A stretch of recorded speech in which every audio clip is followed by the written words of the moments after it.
The poem I want to read you today and also talk about it is from the times when you just broke up with somebody, so everything is fresh and anything and everything can trigger you and it will trigger you. The problem is that when you stay in some form of contact with that person, so for example in this age when you stay with them in contact through, or not even in the contact, but when you stay connected. For example, for the person I broke up, I still have him in my social media. Looking back at the situation, I think my healing would be so much, not so much, but it would be easier to heal, and perhaps it would be even quicker if I wouldn't have him on my social media.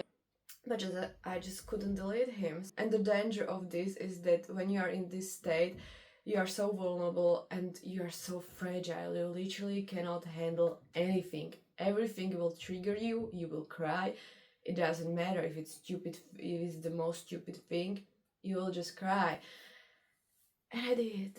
And it wasn't even crying because this felt like truly like a betrayal, and I had a mental breakdown. I had such a mental breakdown. It was one of the heaviest cries I cried during that breakup. So I would like to read you the poem so you will understand more, and perhaps you will also feel more in this situation, or you will understand where I'm coming from. And I called it Unwanted Visits.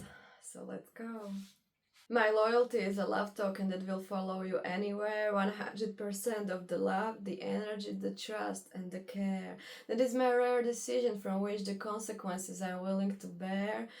The heart may stand before the open door, but I'm ready to pay a fare. It is not in my power to guide your decision. I wouldn't even want to have that kind of permission. Maybe it would be easier to get in or less painful division, but that wouldn't really align with my locksmith's precision. So when you gave me your phone to read the conversation, when you wanted to give me an explanations, the reassurance I didn't even ask for during our whiskey meditation, I read the first two messages and returned the phone with a peaceful sensation. In that moment, you gave me a different reassurance I don't think you know about, an act I didn't ask for, shutting and locking any doors of doubt. It was everything for my love token to begin to sprout. It was more than I could ever scout in the messages. It shouted. I don't have a snooping part in my nose, confident in my everyday expose. No need to try to lock your doors that only you can close, not sabotaging the same peace I want to enclose. I love the sentences were flowing from your mouth on their own when you were showing me the old stories of your life on your phone, when you were revealing me a non-disclosure zone. I loved how your color slowly shifted from dark to light tone. I did the same for you in the mirror consistency, and I would not have it any differently. Even if someone offered to pay me for knowing all about you instantly, I would decline it violently, because your lips were saying it magically. Your tempo carried an understanding of reality perfectly paired with all the rationality. My trust was met with equality, and in that lay our sensuality. And when those conversations suddenly stopped, when your presence began to fade, my arched lips began to drop. When the warmth of your arms disappeared, when your address was suddenly swapped, I stood before a stranger's door, not being cheered. Actually, reading the unwelcome sign on the doormat, my eyes teared. Your unspoken actions were thrown in my face, smearing my mascara as you dimmed the lights, creating an unscripted eclipse.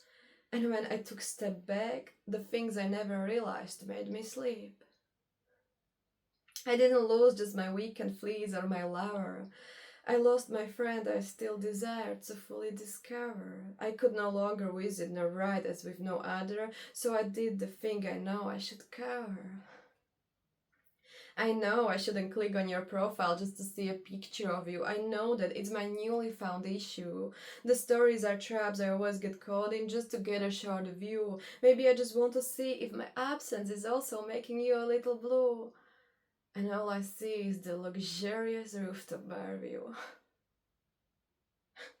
So I visit your profile as I used to visit you just a few weeks ago, looking for nothing, only deceiving myself that you are still here in this fading glow.